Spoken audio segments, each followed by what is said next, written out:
Welcome back on board the Starship. Now, before we continue talking about exopolitics, I've got a few announcements to make.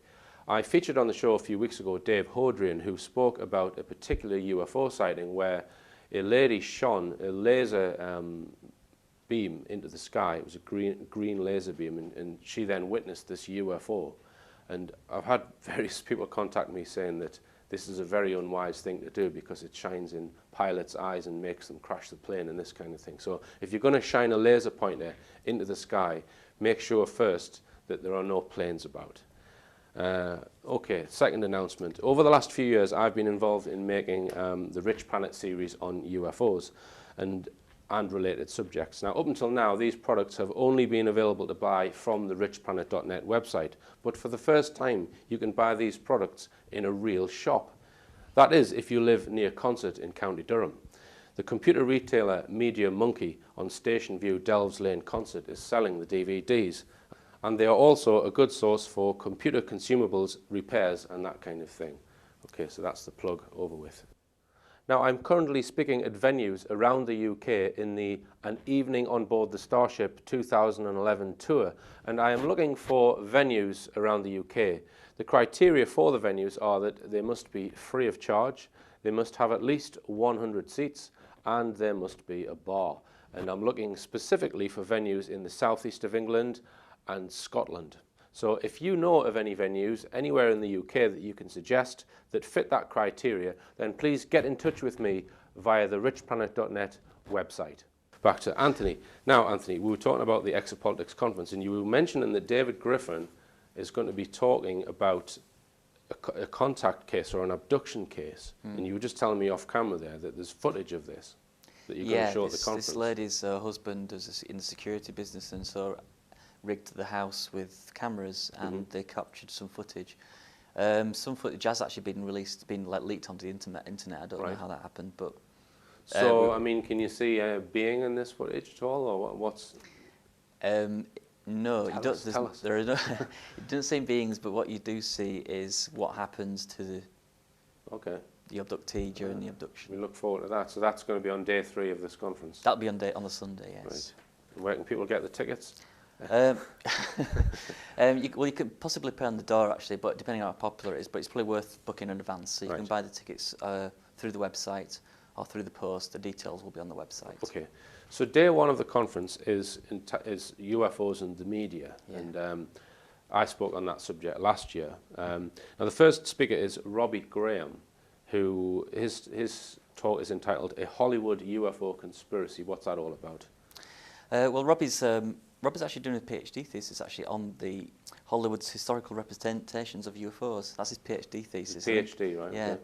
So what his lecture is going to be is obviously based on on that work. But he's asking the question: is there a conspiracy in Hollywood to tweak perceptions of aliens, UFOs, ET? Steer the public's perception of the truth, perhaps. That's one kind of argument. Or is it the alternative? Is Hollywood simply producing what people what they're interested in? Because Hollywood producers read the same kind of books we do, for example. Okay. So is there a conspiracy behind the manipulation of films which are made in Hollywood? Yeah. All right. Now the second speaker is Nick Pope, old Popey, and he's going to be talking about UFOs and the media. Yeah, that's right.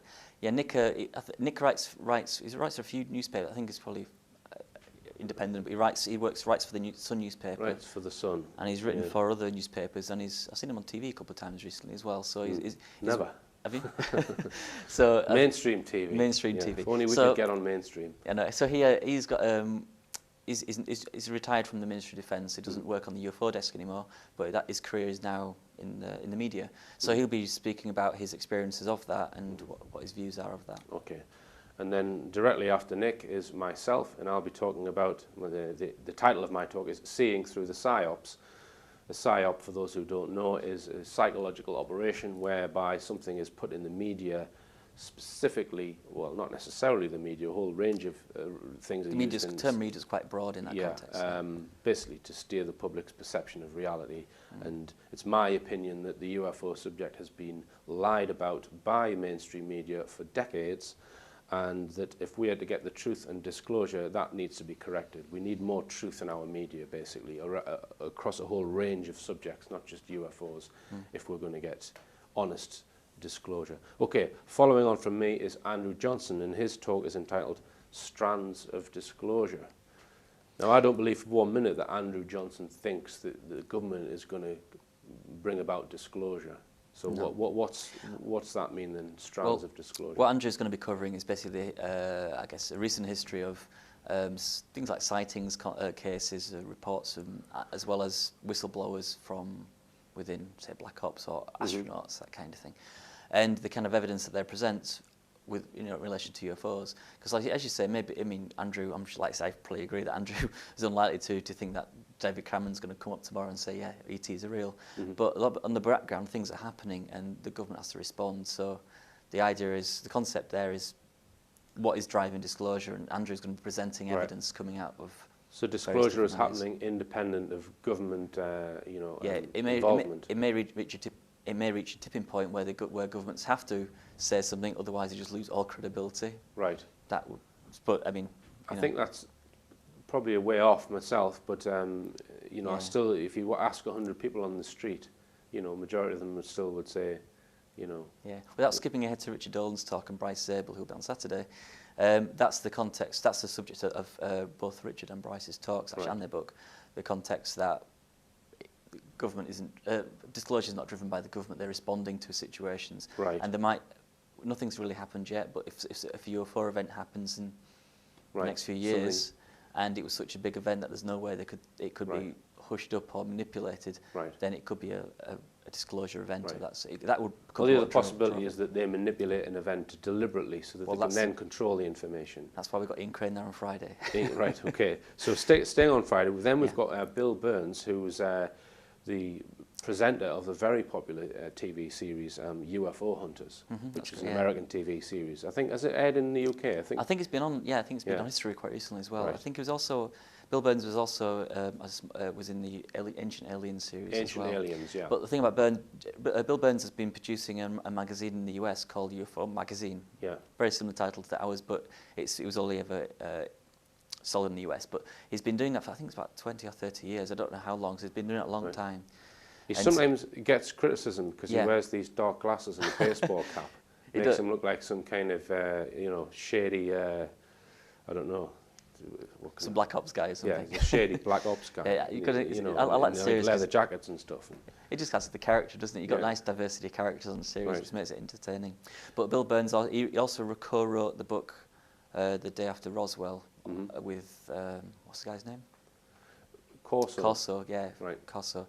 There was a bit of criticism because of that, because it's more of an artistic, like, in the editing things got elaborated, but fundamentally... Yeah, Stanton Friedman's criticised that book in the past, I think. Yeah, a number of people have. Now, the next big hitter is Ian R. Crane, and his talk is The Nephilim Disclosure and Transhumanism. And, I'm a big fan of Ian Crane. But he doesn't always talk about UFO-related subjects. Predominantly, he talks about the financial scandals and, the New World Order. Well, he doesn't call it the New World Order. The cabal that he calls, let me get this right, those that believe themselves to be the rightful rulers of a planetary fiefdom. Yeah. That's what he usually talks about. But he's talking about the Nephilim and disclosure, transhumanism. What does that mean, transhumanism? Transhumanism, it's kind of a modern term which is not far off eugenics. Right. So back in the 1930s, I think the Nazis got their ideas of eugenics from the Brits anyway. And that, in the modern context, funnily enough, it's got a bad rep, but there's a term of transhumanism which is about optimizing the species. I can't think of a better way to describe it, but that's what they'd see as optimizing the species. We might see it as enabling control of the species. Basically, it's the theory that an advanced race genetically engineered somehow, or there was some genetic tinkering with mankind, and they've possibly been doing that, several times throughout our evolution. And it's a theory put forward by Lloyd Pye and others, I guess. So is that, Ian R. Crane will take a look at the evidence for the suppression of ancient human contact with off-planet intelligences, the knowledge that these interactions between extraterrestrials and humanity in the period up to 2000 BC is interwoven into the traditions and stories of the Abrahamic religions. Now, I've covered this. I've done a show about UFOs in the Bible, because there's all kinds of references in the Bible to what seem to be UFOs. You know, clouds coming down from the sky and taking off, people entering clouds, and fire coming down from the sky. Okay, so what's going to be his argument then in that talk? What's going to be? Ian's concept is, like, he doesn't do UFOs, as you said. He does monitoring, you know, paying close tabs on what the New World Order are doing, whatever you want to call them. Yeah. Whether it's the oligarchs, however, there seems to be a certain belief system within that fraternity, and that seems to be that they believe that they are the Blue Bloods, are the descendants of So they've got Nephilim, more closer bloodline to the gods, if you like. Well, yes. So Ian's perspective, or within the context of the conference, is that he's covering what their policies. We're talking about a secret order, which has got its own policy and ideas, which is exopolitics. But I mean, Ian doesn't do exopolitics, but it's a lecture about what they're going to do next as well. It's not just what's in the past and the history, but learning from that and projecting forward. Well, I look forward to that one. Okay, so day 2, which is the Saturday, we've got Max Burns talking about the Sheffield UFO incident. Yeah, I actually don't know too much about the Sheffield UFO incident, so I'm actually kind of interested to hear this one. I think it was a black triangle sighting from, I think it was the 90s. I actually couldn't remember the top of my head. And then we've got... sorry, go on. I think the issue with the military in that sense, I think there was it was to do with, like, not investigations, but some RAF tornadoes were seen in the vicinity afterwards, and it's relating to that investigation based not just on the UFO but on the rest of it as well, the military interest in the issue. All right. Then we've got Detective Constable Gary Heseltine talking about the RAF Bentwaters incident. I mean, is there anything new in that in that talk? Because it's been done a lot. Yeah, there doesn't like to be anything new, maybe, unless something new's come out in the last few months or something. But Gary is actually writing a film, screenplay, isn't he? With I forget who he's working with now. He's been working with close with a few people. So we'll probably Charles Holt, one of them. Yeah. So he will probably get an update on that, as well as maybe any new information from we'll see how that's progressing. Right. It was pitched to producers a while ago, and he got feedback to see how to improve the script to try and basically make it the big blockbuster. Right. So that kind of fits quite nicely into the theme of media as well, doesn't it? But bit of crossover. I think he's been lying low a little bit because he got into trouble from the police for actually, you know, doing certain investigations within the police on UFOs. So I don't think he's too far off retirement, actually. So I think he's probably going to be looking to do more work in the UFO field when he retires.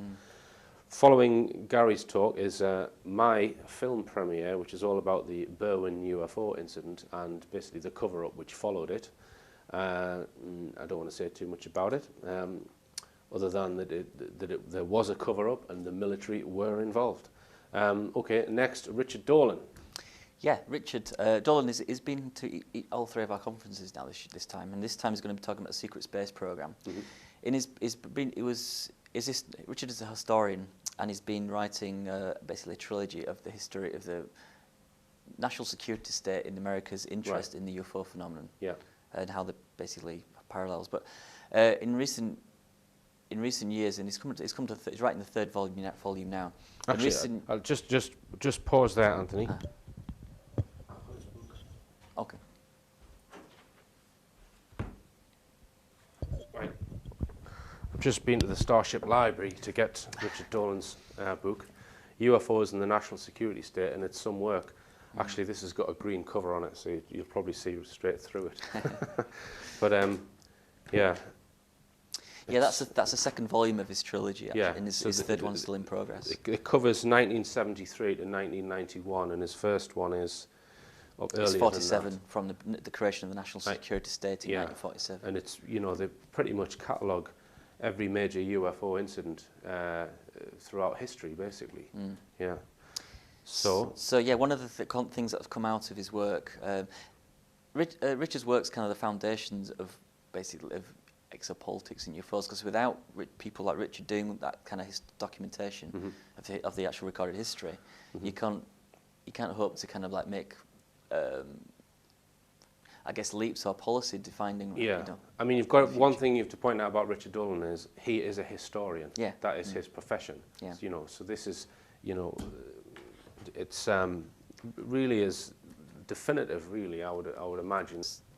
Okay then, Anthony. We're going to go for another short break, and we're going to continue talking about Richard Hoagland and Steve Jones and others after this.